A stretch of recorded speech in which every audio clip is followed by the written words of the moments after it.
Good morning, good afternoon, and good evening, wherever you are in the world watching this at the moment. You are tuning into Warrior TV. We are the voice for the mental health warriors, and I will be joined with an amazing lady in just a few moments.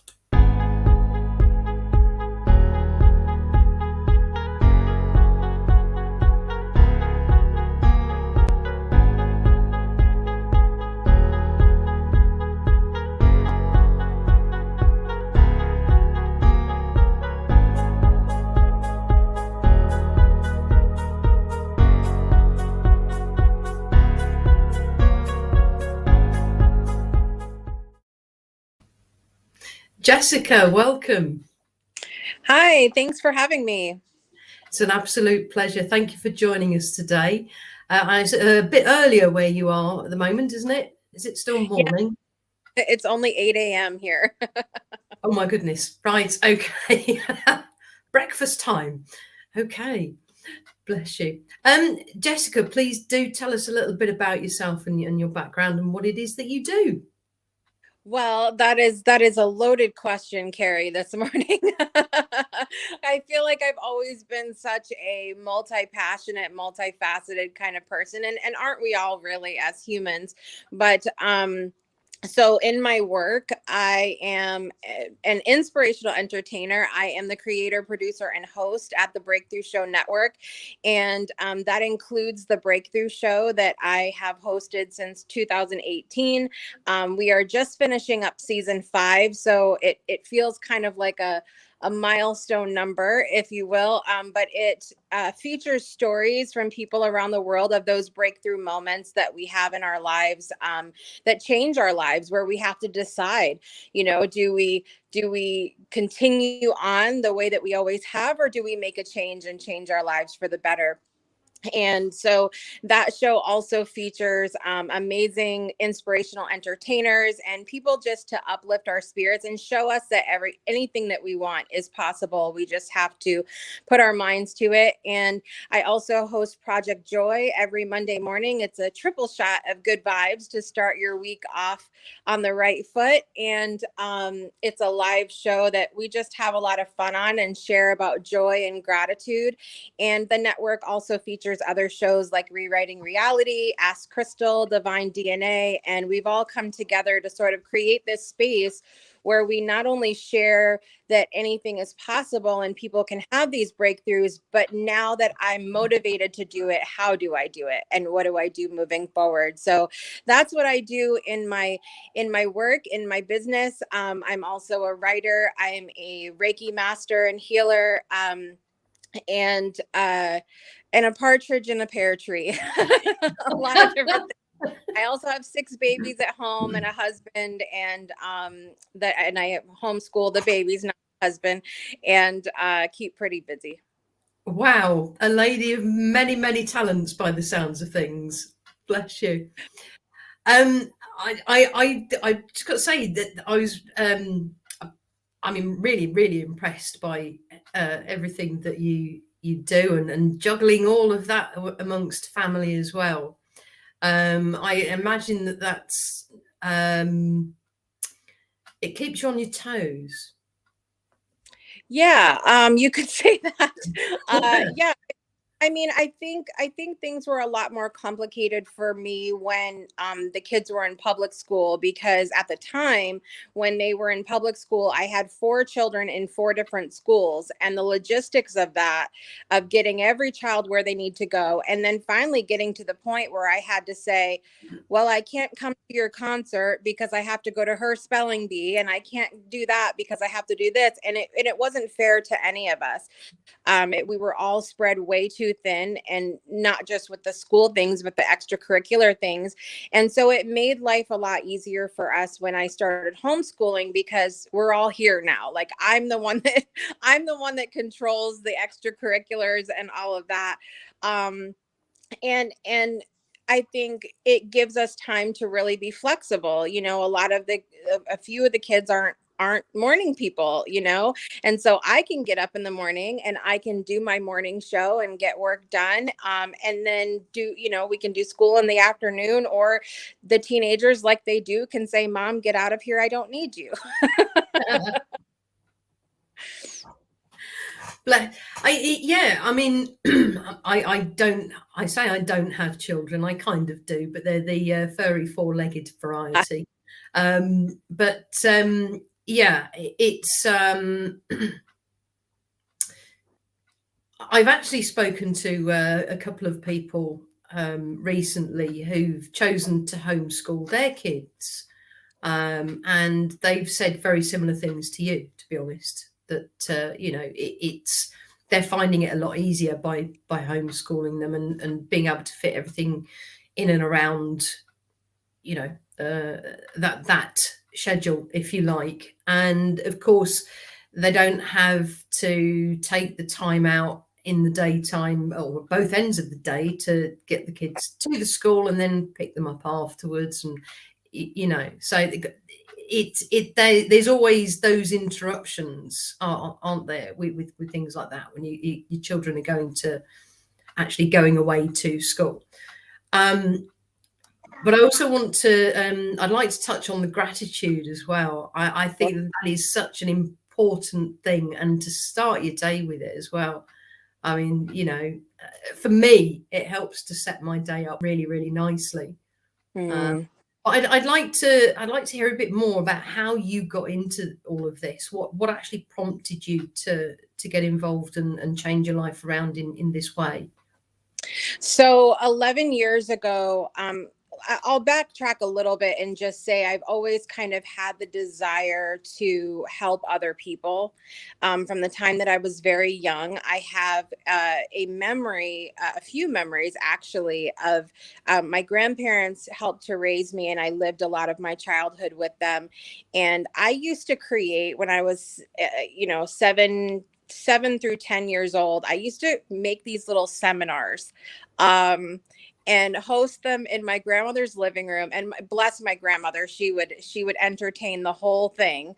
And if you could just imagine with me, okay, a Tiffany blue colored carpet, that was my grandmother's living room. And I would set up the chairs, and I would have, now this is like, late 80s, going into early 90s here. I had my boom box with Taylor Dane, playing on the cassette tape. And I used to create these little seminars called like How to Love Yourself, and things that, looking back now, I was like, man, that was pretty profound for a little child. But what I've recognized, especially in sharing this story with people of how I can see how much I wanted to help people then, is that a lot of that was really a mask or a disguise or something to do other than worrying about the things that were my issues, were the things that I was going through as a child and as a teenager. And that continued into my adulthood. And 11 years ago, my brother passed away from cancer. He was 24 years old. It was very fast. He was re-diagnosed in April of 2009 and passed away in January of 2010. And I was there for the moment he died, because my grandfather actually died the week prior, and we happened to be there for that. So it was this big period of grief for me. And I remember walking in to the hospital room and my brother taking his last breath, literally as soon as I walked in. And my mother was there, and his fiance at the time, who actually also has come to pass on since, and her mother. And I remember collapsing into the chair. And yes, I was thinking about him, but I had this whole attack of, who are you and what are you doing with your life? Because he was 4 years younger than I was.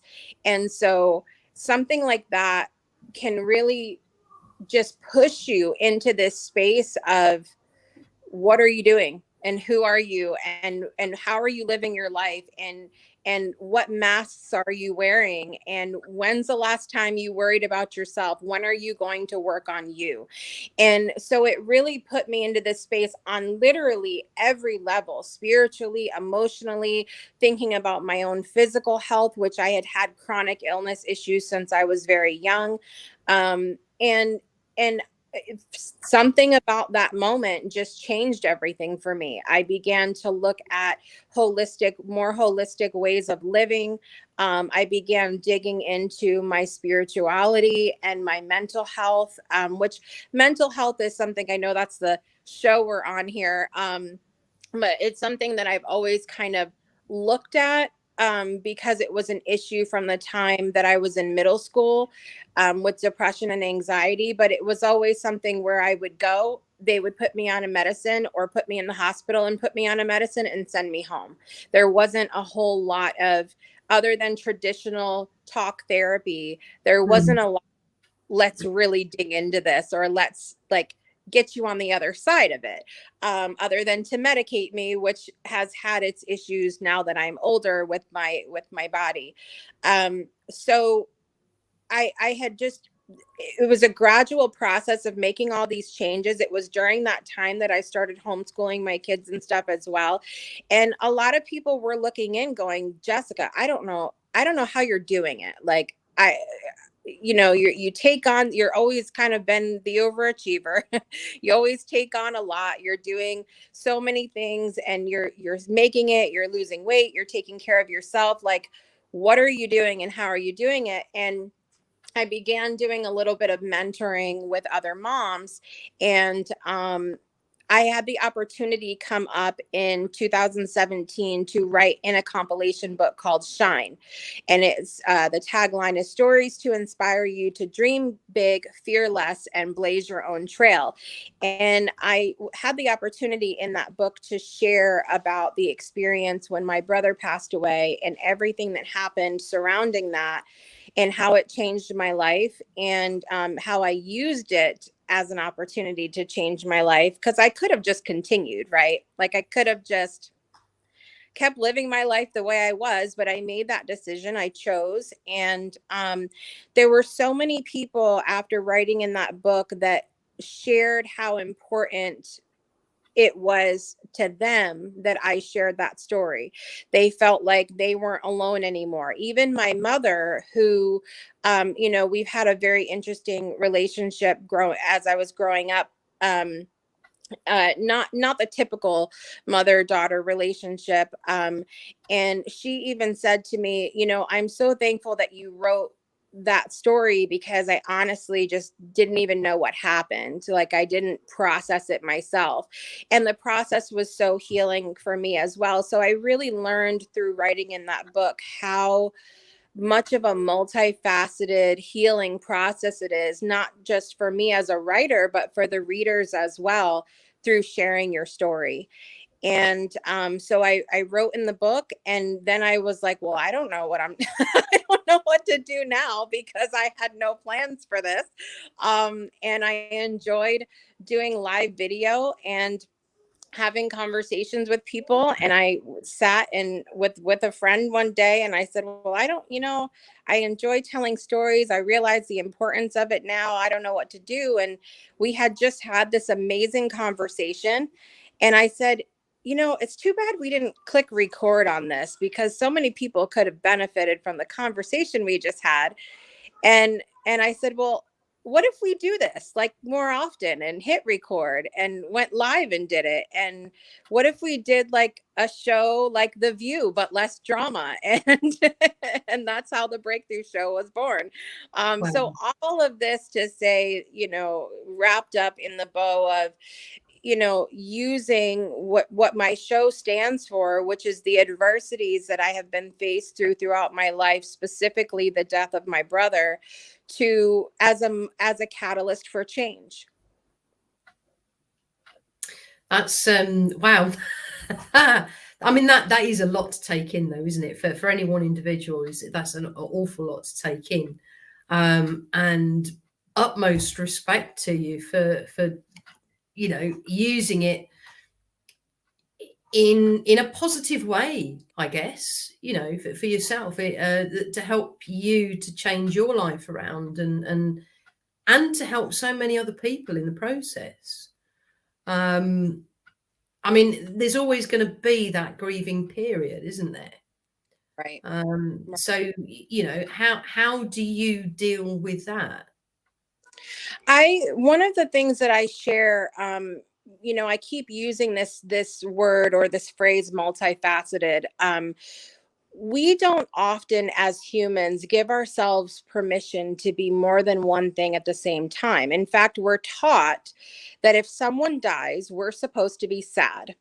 If we lose our job, we're supposed to be sad or angry. If a child acts up, we're supposed to be mad. If, you know, we're just taught that we're Mm. supposed to be this one thing when we experience different things in our lives. And one of the things that really helped me through the grieving experience, but also continuing now, into everything I do, is to allow myself to experience all the things at the exact same time.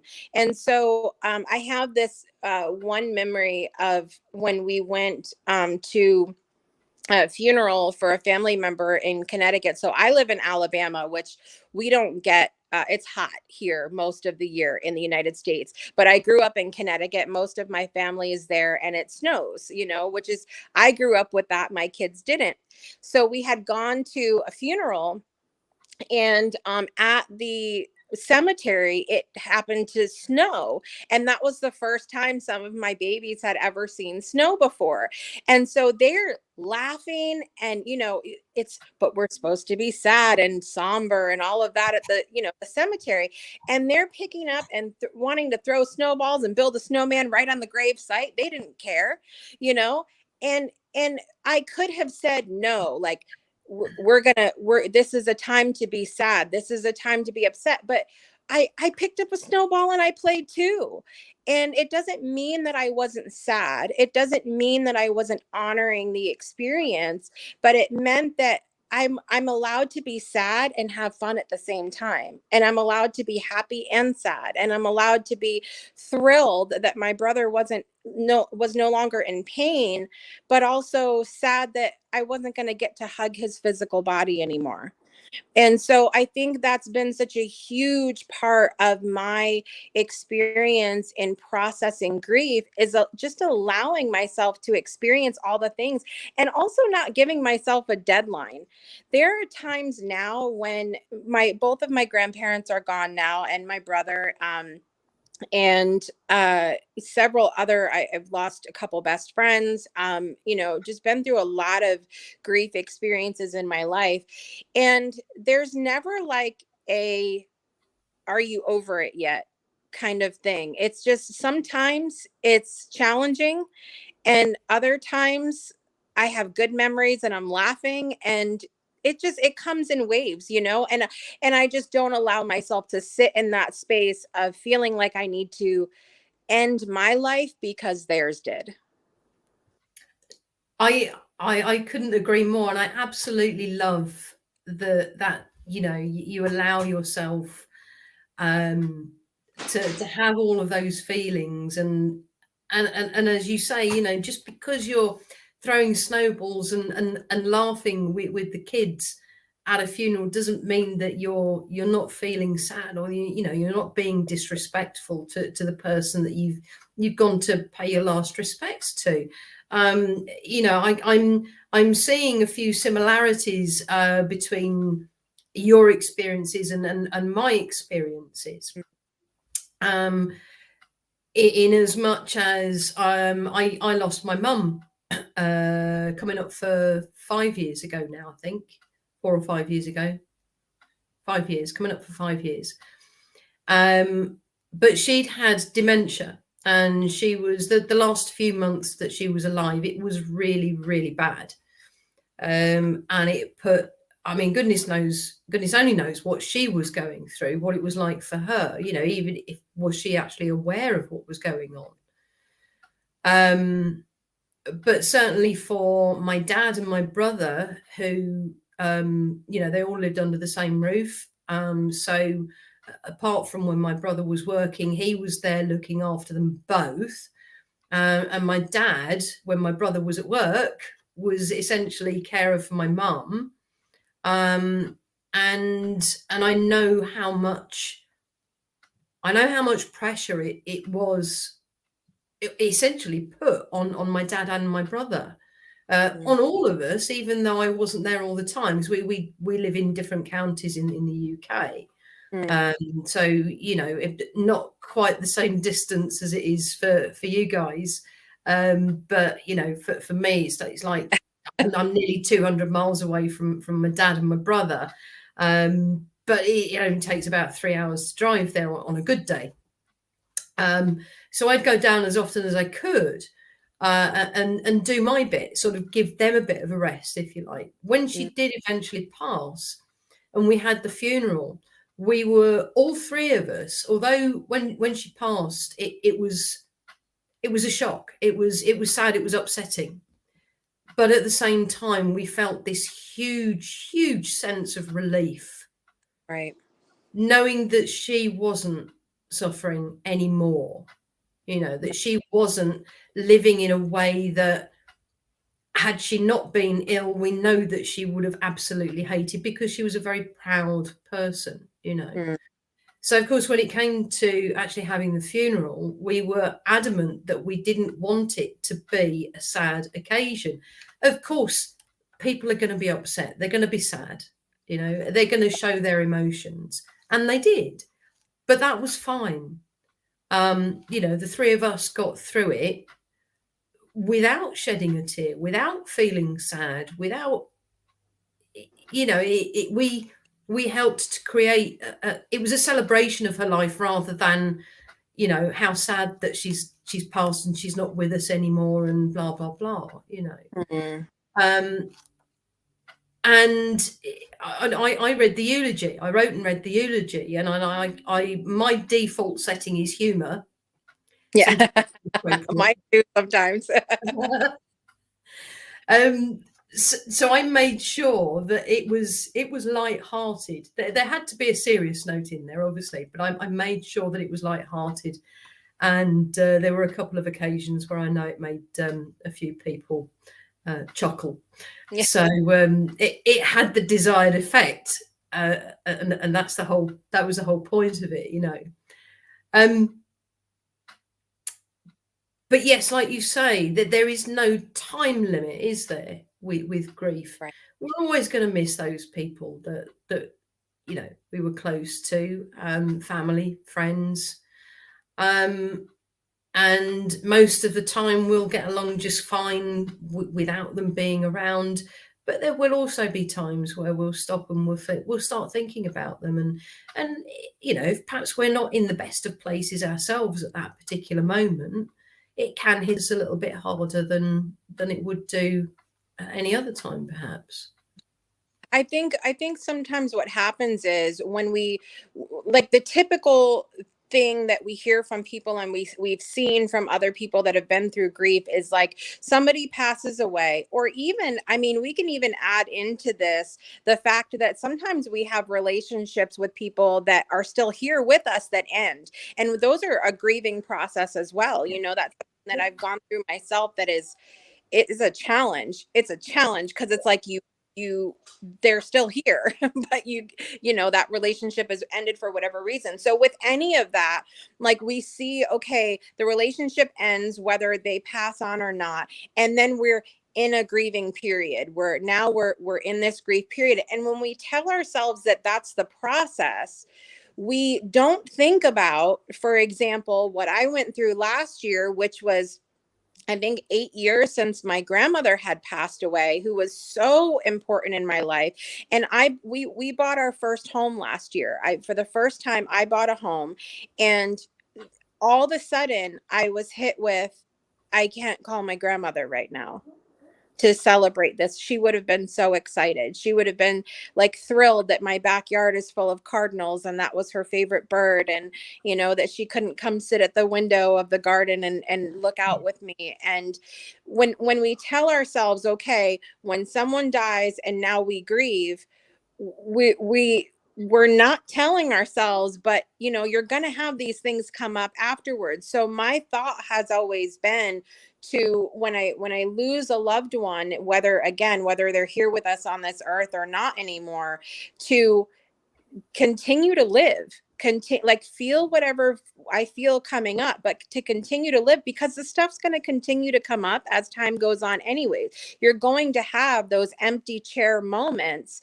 at holiday celebrations, at milestones, whether it's weddings or births or the purchase of a home or whatever it is that you would have already celebrated with that person, and you will continue to grieve and honor that person as time goes on. But it doesn't have to be this like, well, the 3 months after someone dies is when you when you grieve kind of thing.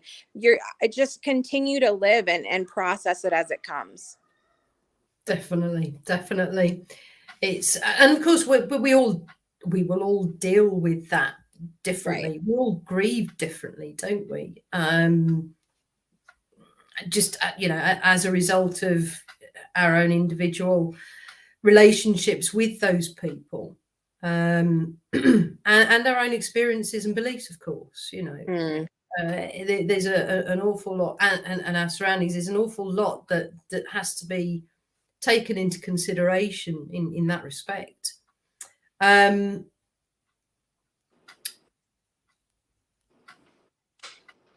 asking, actually, why do we think that people struggle when they are going through that grieving stage of losing someone?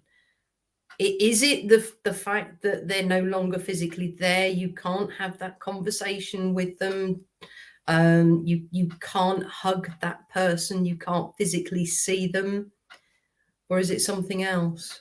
I think it could be any number of things. I think that could be part of it. The physicality. We are physical beings as humans. And I apologize, my doorbell just rang. We are physical beings. We need that touch and everything, but also I think a lot of times we have guilt that comes up of things that maybe we wish we did or didn't say, and or experiences, and we think about those things in the moment of,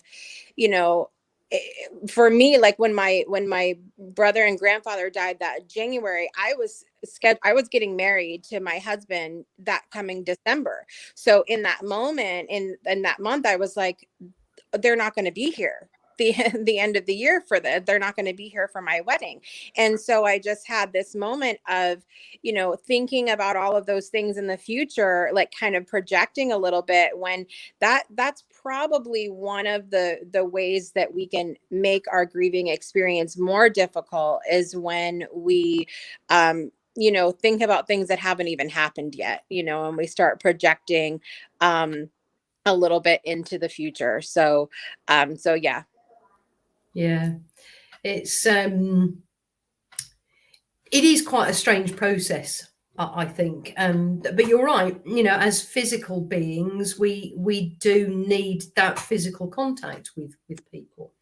But we're also energy, so we feel a great deal as well, don't we? We feel a multitude, as we've already touched on. So if we move on from the grieving side of things, onto things that perhaps are a little bit more positive, like you mentioned earlier about gratitude. And as I said, gratitude is an absolutely wonderful way of starting the day, and I think really helps to set up the day perfectly, whatever perfect looks like. Yeah. But it's I think as well that, you can couple gratitude with grief almost, can't you? As in, when you're dealing with the loss of that friendship, that relative, that that person that's no longer here, we can be grateful and thankful for the time that they were here and for the time that we were able to spend with them. Yes. And I think as well, and that specifically would be probably coupled with forgiveness as well. And I'm not necessarily saying forgiving that person for leaving us. I'm talking about forgiving ourselves for perhaps not saying or doing those things that we suddenly find ourselves wishing that we had done. Right. Right.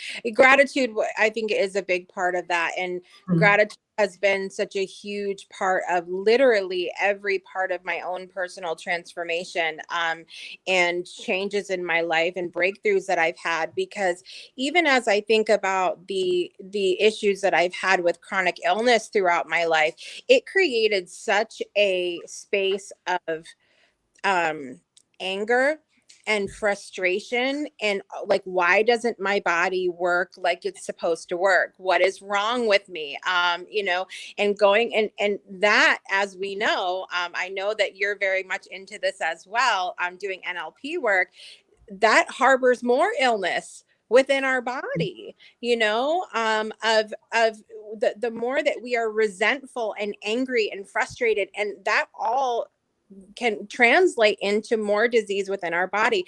And so I had to learn to just be grateful for where I'm at in the present moment, and be grateful for what I've been through. My body may not work as it should all the time, as I feel it should all the time, but my body has also birthed 6 children. My body has also done a lot of things that, could have gone wrong and didn't. It's done a lot for me in a positive way. So I really tried to be grateful for that. And one of my favorite kind of mindfulness meditations is, the meditations we can do that's like a body scan. I had done one where it's a body scan, but you literally go through and you focus on every single part of your body and every single organ in your body, and just say thank you. Because if that wasn't working in the moment, you wouldn't be in the meditation being grateful at that moment. So you could, just having that gratitude in the moment. And when in with the grief experiences, having gratitude for the time spent with that person, having gratitude for the fact that we have something called a memory, and we can remember things about them. Gratitude for photos that we have with them. There's a lot of different things that we have that we can be grateful for, and it's a matter of choosing to do it. And as I share with doing the Project Joy show on Monday mornings, sometimes people struggle to find the joy when someone dies, when we lose our job, when our bank account's negative, when we go through anything that we go through that's a challenging time. I don't think anybody loses a job or someone dies and goes, yay, this was a joyful experience. But if we take that time to be grateful and have gratitude, we can easier find the joy in the things that we experience. In anything we can choose. Absolutely. Really, there's so much that we can be grateful for. I've had conversations with people, and I remember being a child and being told, if I turned my nose up at something that was on my plate in front of me, and either the dinner ladies in the school cafeteria, or on the odd occasion my mum, it'd be well, you should be grateful that you've actually got some food. There are plenty of starving children in the world. I think every child has heard that. Yeah. and my immediate thought with that now is, well, okay, but me being grateful for having something on my plate that I really don't like is not going to make that magically disappear. It's not going to make me magically suddenly like it. And sadly, it's not going to change the fact that there are starving children elsewhere in the world. Right. So I think we've got to be aware. We've got to be a bit mindful about what we're actually being grateful for and why we're grateful for those things. Yeah. I think that's a big one, isn't it? Is why we're grateful for those things. Why are we grateful for the fact that, I don't know, I've got a nice comfortable chair to sit on whilst I'm here chatting with you. um, I suppose, well, I could be sat on the floor, which is a bit hard. I don't know. Lots of different reasons. Right. But It to expand on the gratitude as well. And it makes for more room for gratitude. So one of the things that I'll give you a little sneak peek. So I think this is the 4th year I have hosted an experience in November. It's called Illuminate Your Gratitude, where this is not like a group where I come in and say, now share something you're grateful for today and then go about your day. This is about actionable, deep, gratitude, going, doing something that shows your gratitude, not just sharing about it. But one of the things I share is about the your gratitude statement. See, we're taught to just typically to say, list 3 things you're grateful for today. Okay, I'm grateful for the couch I'm sitting on. I'm grateful for being on here with Carrie. I'm grateful that it's raining outside and feeding the plants. That's it. Well, that's a very cut and dry, in a box sort of straight statement. If we say the first tweak is saying today I am grateful for, so adding today, that is going, okay, today I'm grateful, but I was also grateful yesterday, and I also can be grateful tomorrow. It's just a little subconscious thing we can add in there. So today I am grateful for, then we put in the thing we want to be grateful for, but then add a because yes, that expands infinite reasons. So I could say today, I'm grateful for this couch I'm sitting on because I got it at a really good price. I love the color of it because it makes my living room look amazing, because it's comfortable to sit on, because I could be sat on the floor too, because it creates a comfy place for me to sit when I'm on an interview or whatever. And you could go and go and go. And now you've turned this one statement of I'm thankful for my couch into as many as you can keep going. And so absolutely. it's a huge part. Yeah. Don't this, you got to expand on it. Oh, definitely. I totally agree. And I think it's very much about finding the positive reasons as to, why you're grateful for something, rather than sort of, like I said just now, maybe it's because it's a nice comfortable chair, and if I didn't have it, then I'd be sitting on the floor, which is a bit hard. That's kind of like a positive turning into a negative statement, but it's positive at the same time. So eliminating those negative statements, and like you said, you're very grateful for your couch because you got it at a great price. It looks wonderful in your living room, and it's very, very comfortable to sit on. You don't have to add because otherwise I'd be sitting on the floor, and the floor's a bit hard. Right. Do you know what I mean? So yes, I totally agree there. It's very much about, getting those positivity vibes going, isn't it? And thinking of all the really good reasons as to why you're grateful for something, or for somebody. It can be a person, Yeah.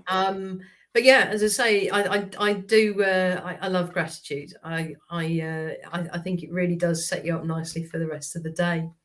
Mm. Now, I believe that you are also known as an inspirational trainer. Tell me a bit more about that. Entertainer. Entertainer, right?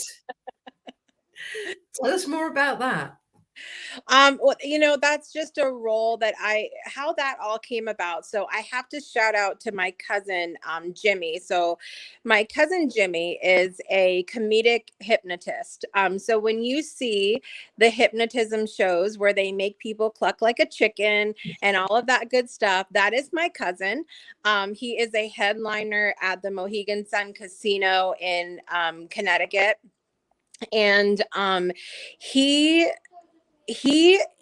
was asked one time, like, what do you do? Because at the time he was doing children's birthday parties, he was getting with magic, just magic shows, and then he was getting into the hypnotism, and he was doing all these other things, and he found it to be very confusing when he would go into interviews and people would ask him, what do you do, and all of that. And so I realized that a lot of this space of storytelling that I create, I have the same issue, like where I'm like, oh, well, I do a show and I do this show and I write and I do this and and so I said, really, what I do is I inspire people to change their own lives and I entertain people. And so inspirational entertainer sounds good. And because I'm very similar to, as you described, I like to bring a lot of humor into things. I'm constantly making jokes or being sometimes it's a dry humor that a lot of people don't understand and they're like, are you serious right now, or